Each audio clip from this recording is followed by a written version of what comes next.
All right, we're back to talk about Paradise Season 2, Episode 7, titled The Final Countdown. This episode written by Melissa Glenn and directed by Hidel M. Culpepper. Before the volcanic apocalypse, Redmond and President Bradford take a tour of the bunker with Anders, learning about its redundancies and fail-safes, but Bradford warns a confident Redmond that every empire falls over time. After the explosion at the end of the last episode, Xavier and Terry reunite, and Terry convinces the people that she's with that Xavier is not there to harm their trained group. After sharing information about the bunker, Xavier and Terry go to get Bean from Carrie and get Annie's baby before heading out with the group to Colorado.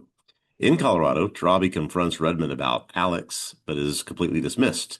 Driscoll attempts to kill Tarabi, but Tarabi anticipates it and stabs at her first, leaving Jane's fate unknown. Anders, Jeremy, and Robinson begin to destroy the bunker's oxygen supply, but at the same time, the council orders a full lockdown after learning in the meeting with Link that that group has come for Alex. Redmond learns Link's name is actually Dylan and shares the exact same birthday as her son, so she begins to wonder if Link might be an adult version or some other version of her own deceased child.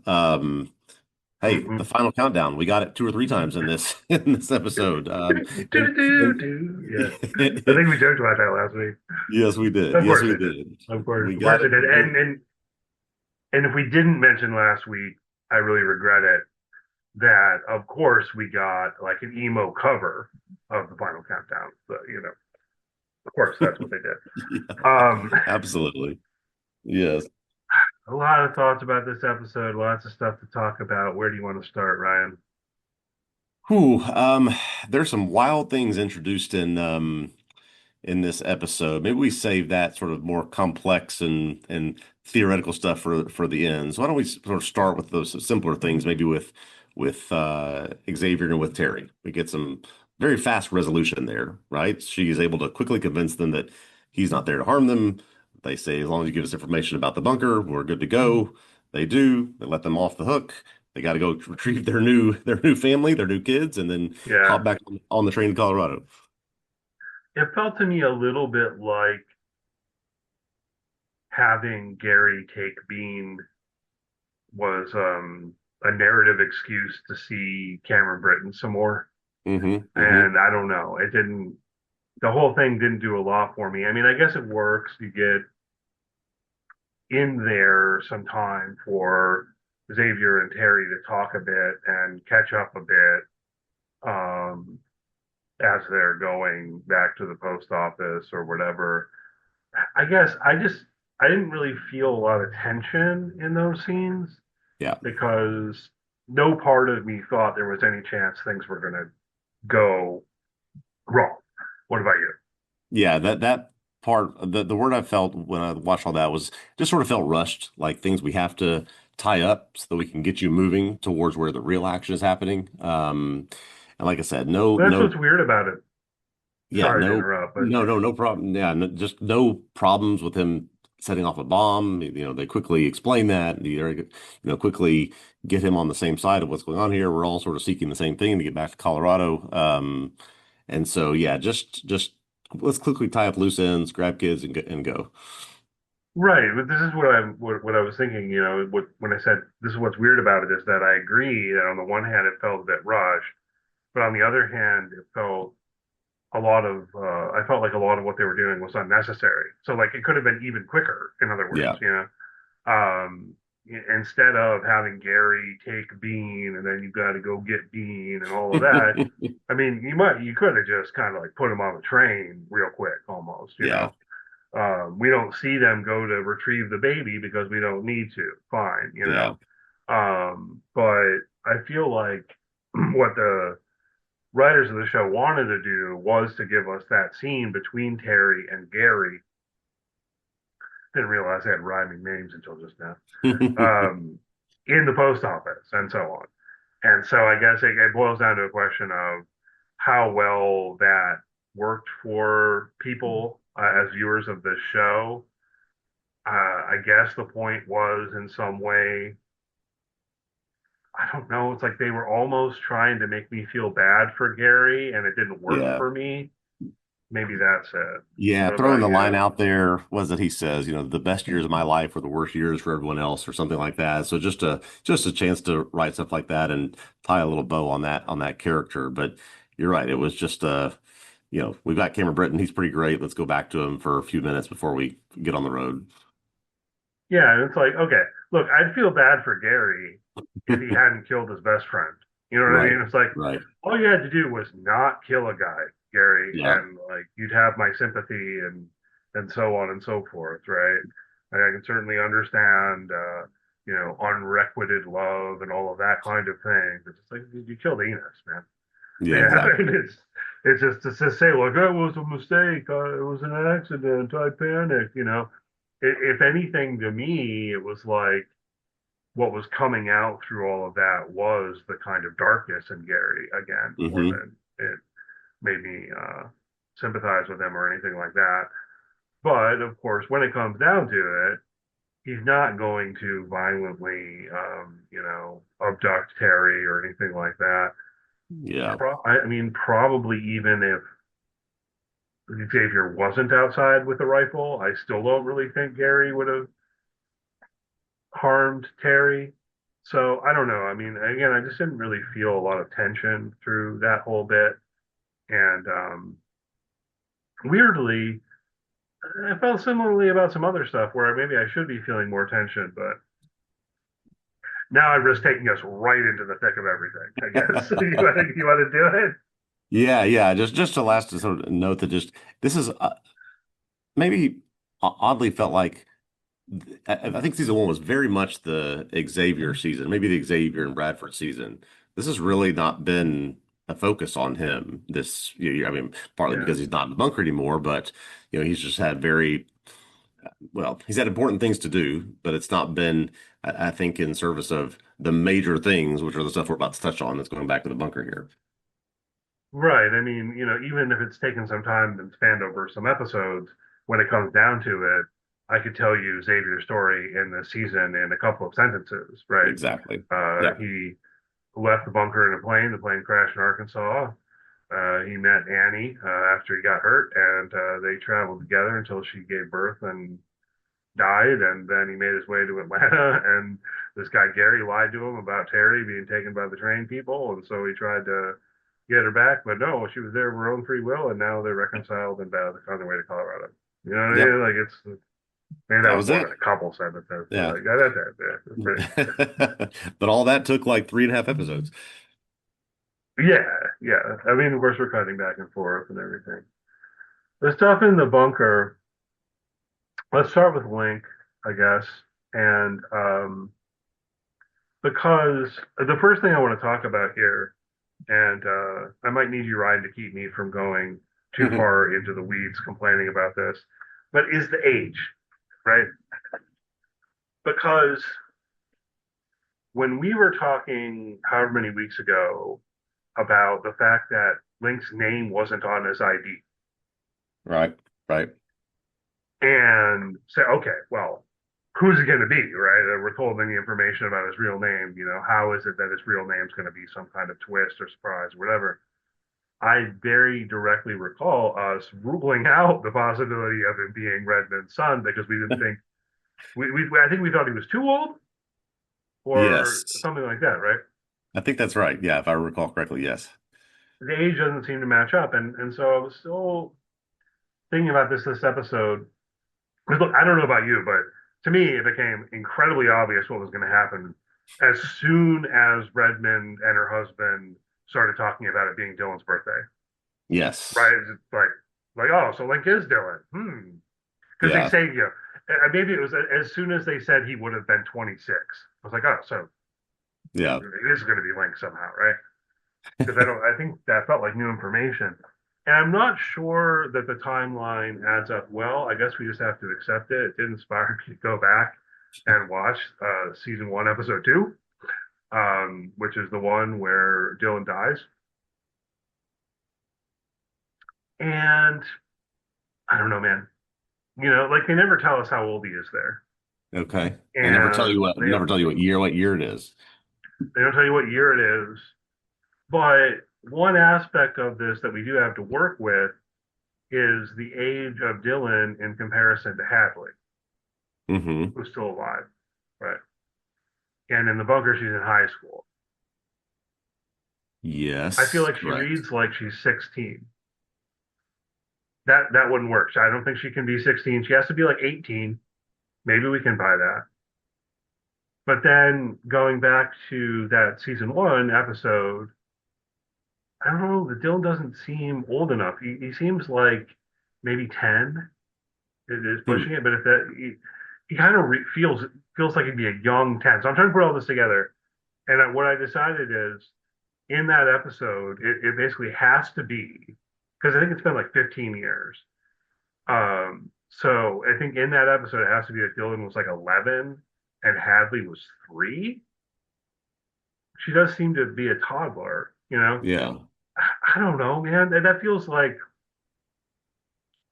it doesn't read that way, even in revisiting the episode, as though there's that much of an age gap. But I guess that's sort of what it has to be. And then Hadley could be 18 now, while Dylan would be 26. Um, I don't know if this bothers you at all. I don't know if it bothers me. I mean, of course, it's entirely possible for there to be an 8-year gap between siblings, but I don't feel like it's the most common thing in the world. Like my brother is Yeah. 6 years older than me, but there were like medical reasons involved in why that ended up happening. But generally speaking, people have kids closer together. And I don't know if we're headed there right now, but it's also an assumption that there's sort of a linear thing with time going on here, as opposed to, some of the things that that might be throwing that for a loop, as it were. And so, yeah, I mean, it's just if nothing more than just the sense of how is he here? How is he existing? Where did he come from? And so is this the version of Dylan that was there, in that flashback? We got a lot of questions to answer with all of that. Yeah, I mean, I probably belabored the ages thing too much, but it was bothering me. I had to talk about it a little bit because you're right. It's not the main thing when it comes down to it. I think we just basically have to accept that. Okay.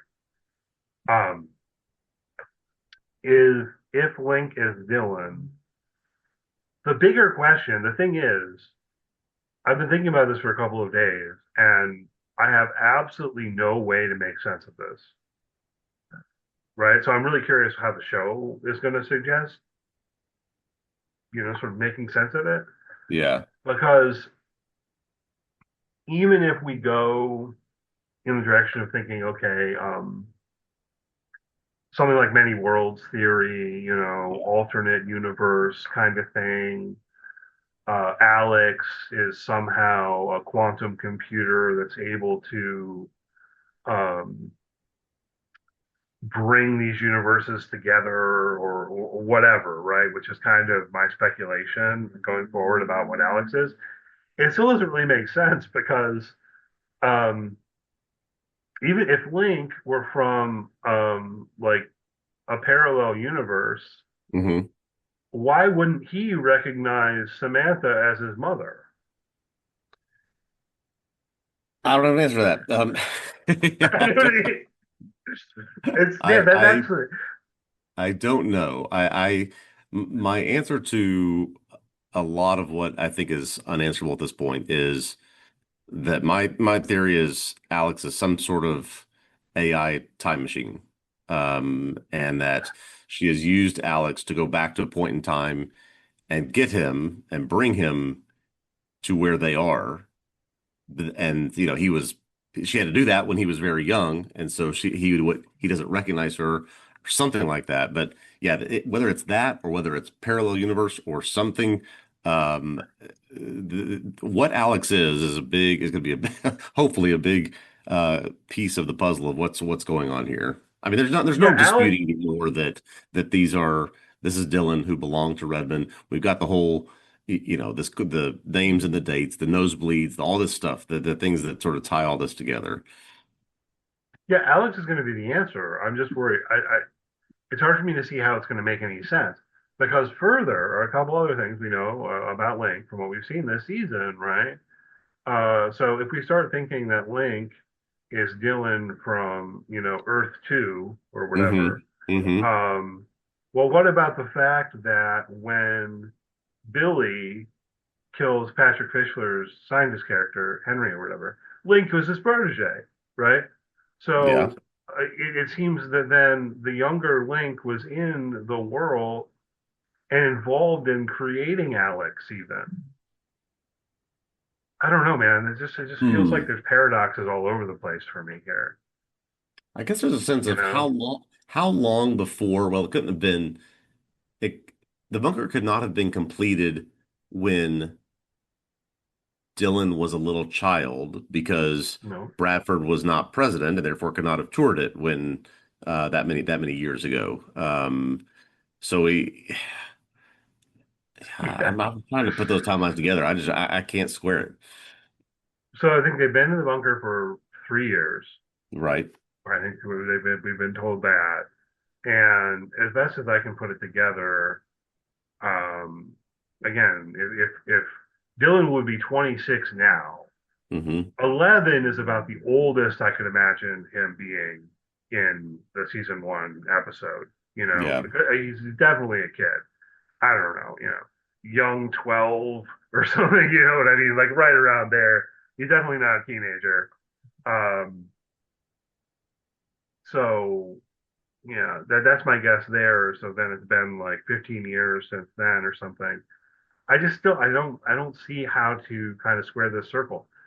I also went back and watched when Link and Annie were talking on the balcony and all of that kind of stuff to see if he said anything there that could feel like a clue. And not really, I mean, it just kind of further complicates things. The only thing he really says that would be relevant is he talks about how his sister liked to go to the theme parks in Florida, but he always preferred Cape Canaveral and the space stuff.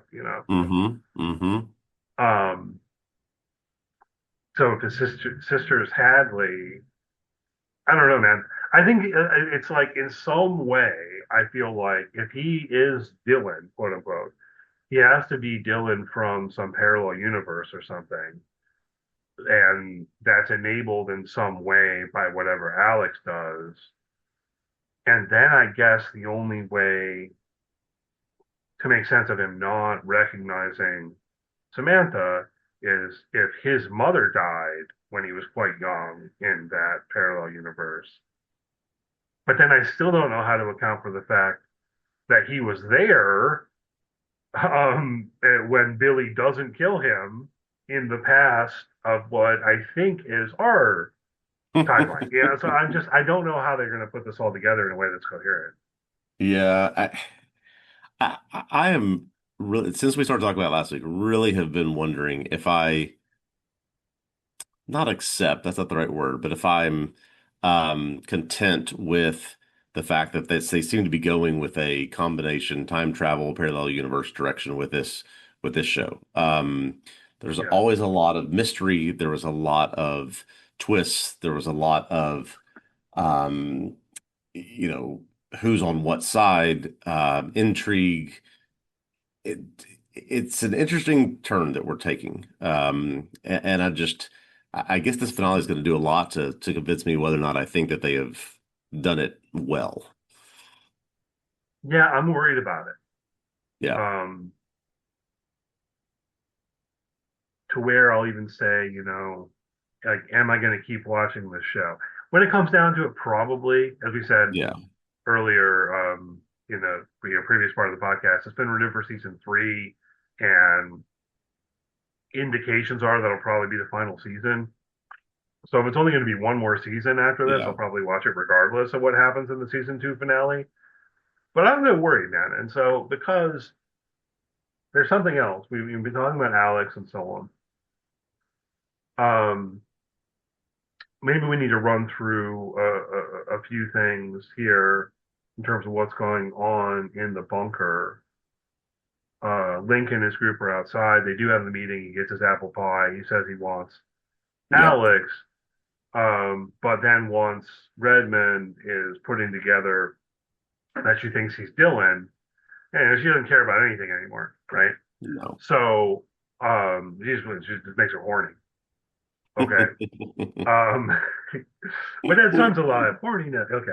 Um, well, there was another great thing in this episode too, where it's like sometimes if you just like express the plot in a sentence, it becomes funny. And one thing that stood out to me was basically like, I know about computers because my mother's a tech billionaire who uses my dead brother's password for everything. Yeah. It's like, yeah, yeah, So I can hack everything now. Yeah. yeah, yeah, yeah. But anyhow, all this stuff's going down, right? Is Jane dead? You mentioned in your summary. I think you said there we don't know, or fate's unknown or something. I don't know. It seems like she's dead to me. She's bleeding out and probably dead, but not for certain. It's TV, so you never know. Like if narratively they don't want her to be dead, she won't be dead, right? But it's one of those things where it seems like she's dead. We thought Dylan was dead for a long time. Yeah, yeah. But anyway, she's bleeding out, right? Anders, Jeremy, and Robinson enact their plan to, physically destroy the oxygen tanks. I did find myself questioning a little bit whether I thought Anders would be on board with this, but I guess maybe he might be thinking, will they just fix them later? I guess I Yeah, don't know. fix them later, or it seems like no one else besides Redmond and who is the scientist that was the scientist who was explaining all this in the beginning to her about what's going to happen, and then wow, it will look better, and then it will get much, much, much worse. There doesn't seem to be anybody else that knows about that, and so Um, Anders is probably thinking, well, look, everything's after 3 years we can go back out again, not understanding what's about to happen. And so we know that as an yeah, audience that, even though it may look good right now, things are about to get a lot worse. So they're just on board with let's get out of here. right, or at least we think so, or we're choosing to believe scientist guy. I feel like he never gets a name, but he probably does. I mean, he's in the show enough that I'm sure he does. Like, I was also rewatching episode 7 of season 1 this week Yeah. um, because I wanted. We asked this last week whether Sinatra wanted the nukes or the EMP, and Yes. that was the primary reason I was watching it. She wanted the nukes, and it seems like she didn't even know about the EMP. I don't know Yeah, if that's that right. matters. But that scientist guy is on TV a lot in that episode, so I feel like we should have a name for him, but I don't know his name. Maybe there's something on IMDb, but I haven't gotten it from the show.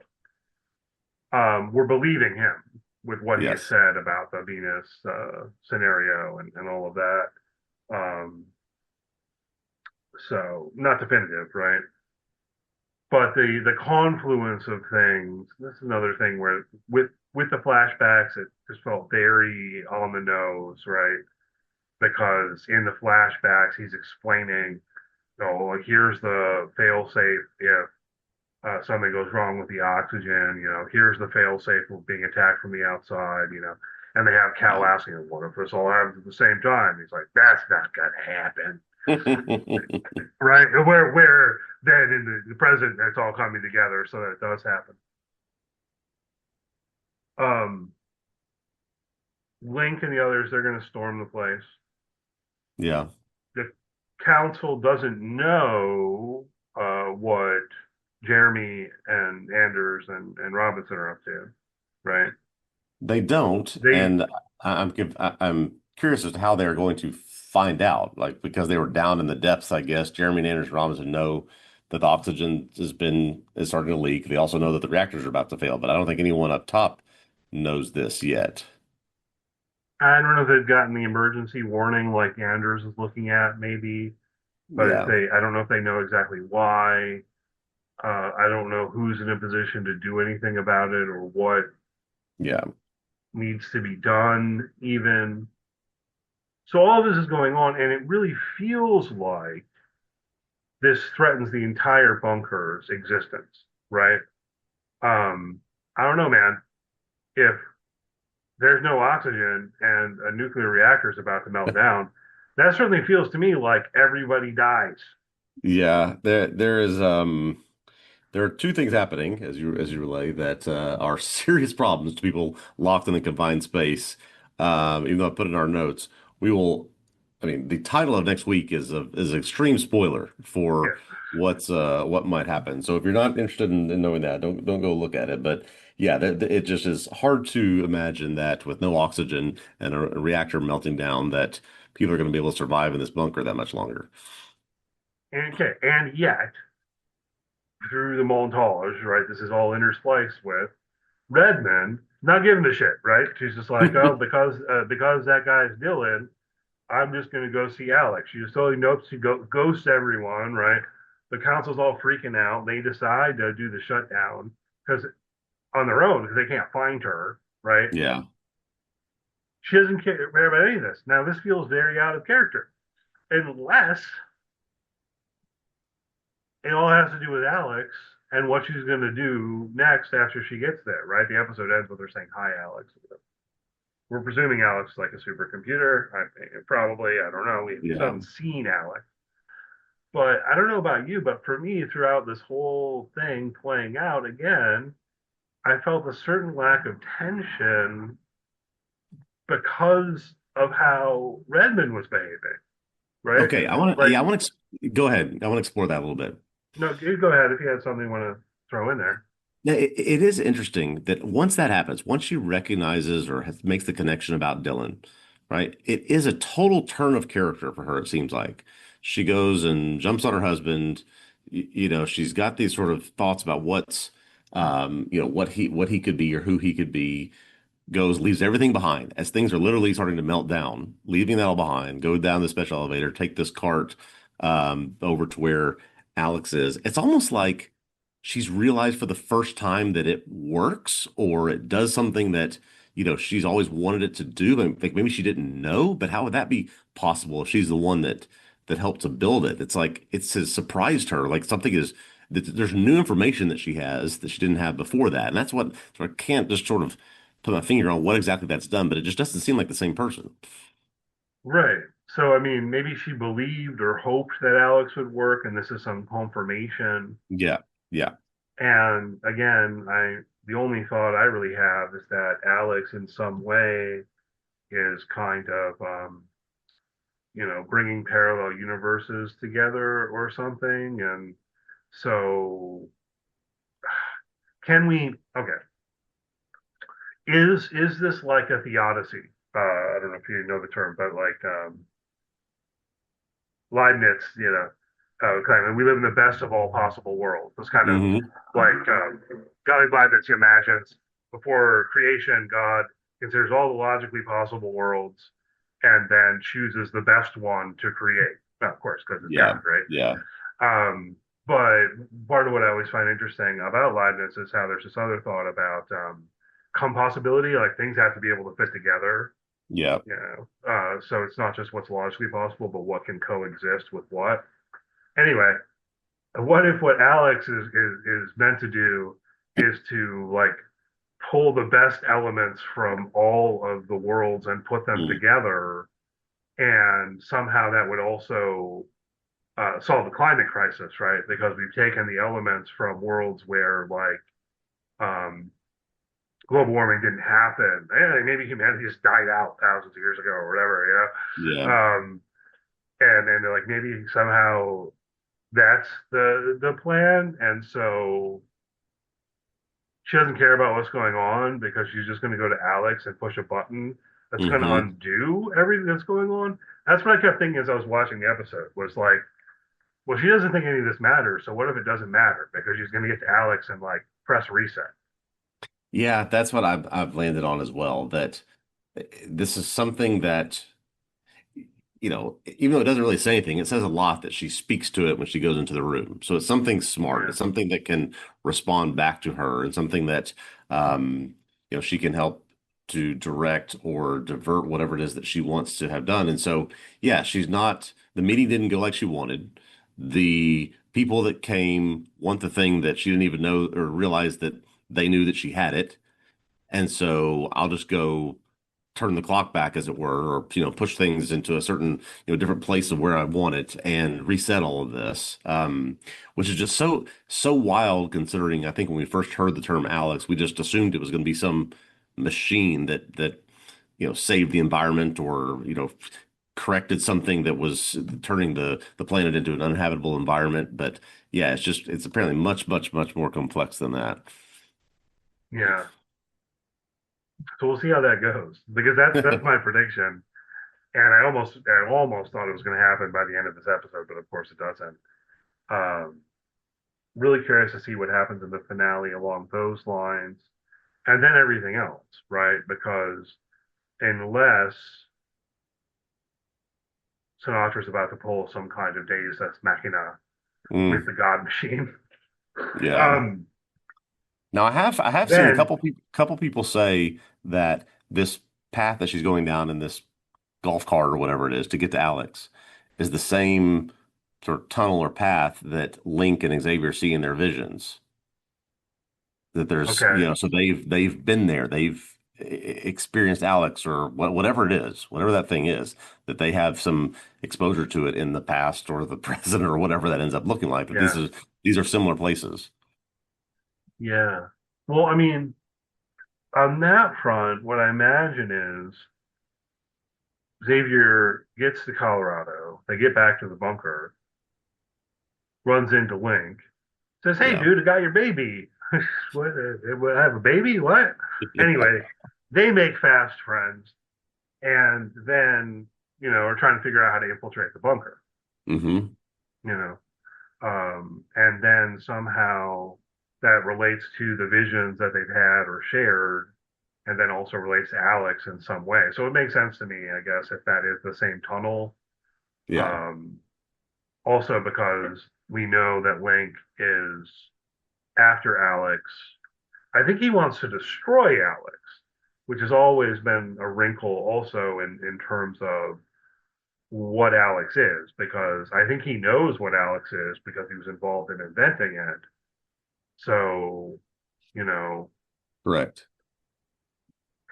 if Alex is what I was just speculating Alex might be, I don't know why you would want to destroy it per se. So, yeah, how is it something that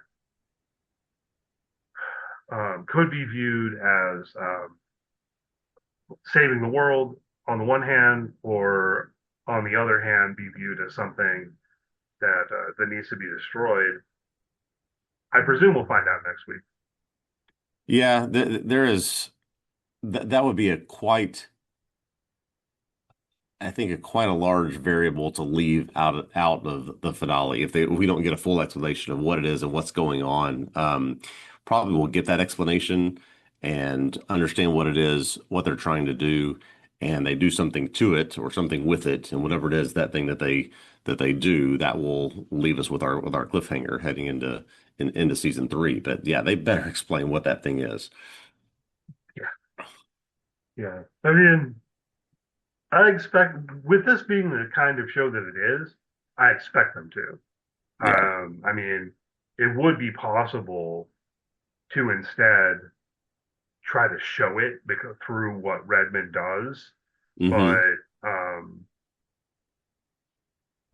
again, with this being the kind of show that it is, I expect something more along the lines of a flashback where Patrick Fischler explains what Alex does. You know what I mean? Them working on it together in the past, yeah. Yeah, something like that. So good. Yeah, I mean, I hope they do a good job here in the season finale. As I said, I am a little bit worried with all of this, but you know, I can't quite figure out how it's going to work. So hopefully they've done it in a way that's at least satisfying narratively. I don't Yeah. expect it to be like scientifically plausible. Yeah. And we got two teenagers just stuck in an elevator somewhere under the middle of the earth. We got Oh to get them yeah, out yeah. too. Oh yeah, they're stuck in the elevator and so on. That's the thing. I don't know if others experienced it in the same way, but as I was watching all of that, and Redmond is just, going down the tunnel. It really, for me, it was like, well, she doesn't care, so I'm not sure it matters. You know what I mean? Right. But Right. it's all stuff that really, really should. Like maybe everyone's gonna die. So we'll see. I don't. I mean, I definitely don't think everyone's gonna die. So, uh, well, we'll just have to see Ooh, what they yeah, do this next is week. this the last half of this season is taking some directions I did not think it was going to go. Any thoughts about the nosebleeds? I mean, you put it on our sheet. It's just kind of a tropey thing in my mind. You think they indicate anything? I mean, we've seen it Just from Xavier, Lincoln, and Samantha, right? I just I can't help see nosebleeds and think about season what is it, season 5 of Lost, where they're just jumping through time. And these things eventually, they are able to course, I guess that's 4, are able to course correct some of it, but for others, it has some pretty disastrous results. Yeah, yeah. I mean, it feels like it's a sign of something like that. Whether there are things to think about in terms of it affecting these characters specifically, I Right. guess I don't have much of a path to go down at this point, but maybe something to think about ultimately, like if it is somehow parallel realities, these are man, I can't even finish that thought. I was just like, oh, these are these characters are in all of them, but no, because Dylan died, and we saw him die in the previous episode, right? So if this is somehow Dylan, it has to be Dylan from Earth 2 or something, I think. So yeah. Anyway, Yeah, we've talked a lot about a lot of interesting things in finales and shows. I'm having a hard time thinking of a finale. I am more intrigued to find out what exactly this is all about and then go try to dig through it all. yeah, intrigued, and I'm also worried. You know what I mean? Yeah, Like, I don't yes. know if I trust this show to pull this off, guys. Yeah, are you? It's Yeah, like it's an entertaining show, this is the but same is show this that you show did that smart you enough turned to pull off. this off? The same show What's you turned that? off after 5 minutes of dialogue in the first episode. Right, right, exactly, exactly. Um, but looking forward to it. We'll be back next week talking about the season finale. Hopefully, you'll join us. Hopefully, you enjoyed the podcast. Thanks for listening. Please do leave a good rating, review, all that good stuff. If you're on YouTube, subscribe to our YouTube channel. Hit the thumbs up. Check out tvobsessive.com. If you want to follow the site on social media, search for TV Obsessive and you should be able to find us. And we'll be back next week for the season 2 finale of Paradise. All right, looking forward to that. We will see you then.